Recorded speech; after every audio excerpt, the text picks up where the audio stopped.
So you have an online business. It's successful.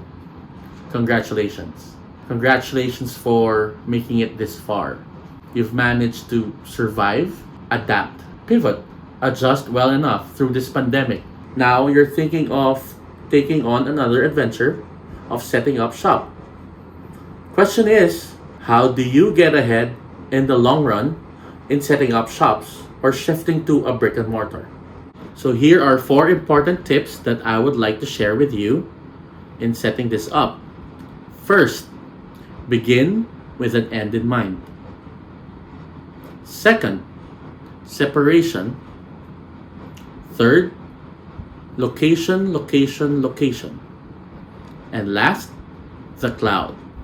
Begin with an end in mind means you have to set actual goals determined by time. Here are some questions to guide you. What is your goal? When do you want to achieve your goal? What is your timeline like? What resources do you have available? What resources do you need to source out? How long do you want to accomplish this? What do you want to achieve? And when do you want to achieve it? Answering questions like this puts everything into perspective. Now, you can pace yourself and not waste your or anyone else's time and resources. Before you jump, figure out your end goal. Do you want your online business to be franchised? Naturally, if you want your business to be franchised, you should start with your supply chain. Supply chain meaning your commissary. Or if you want your online business to be a concept store, you should be focusing on design and aesthetic. Now, if you want your online business to be a drop-off point or a delivery point, you shouldn't spend so much on aesthetic and just look for the right location. Separation. Treat the brick and mortar business as a separate entity from your online business. You have to have separate books so you can keep track of your expenses from your online store and your brick and mortar. Separate marketing plan. Promoting an online store is different from promoting your brick and mortar store. Separate customer acquisition. Separate strategies.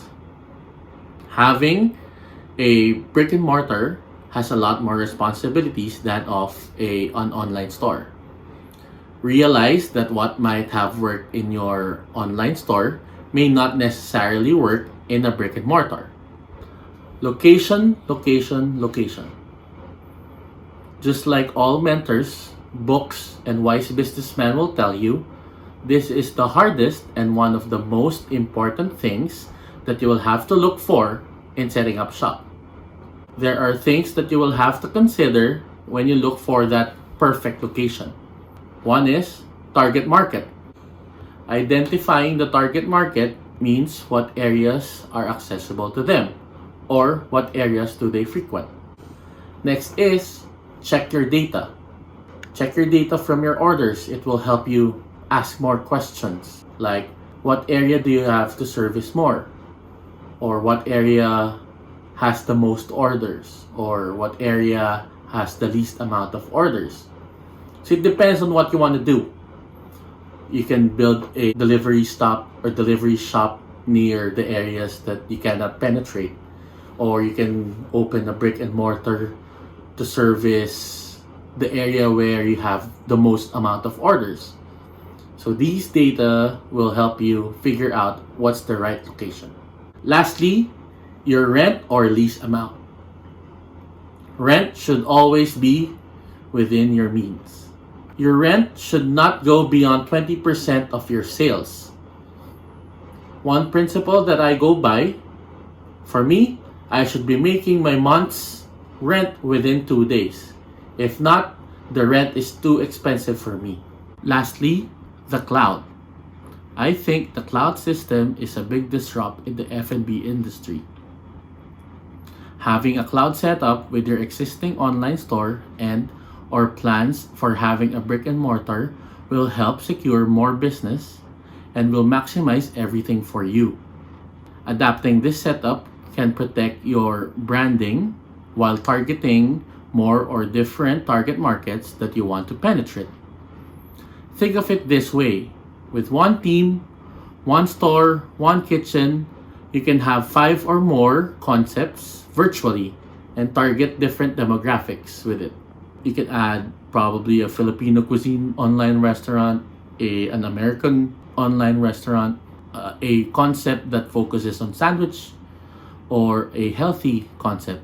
So you can do this with the cloud while protecting the brand of your existing online business.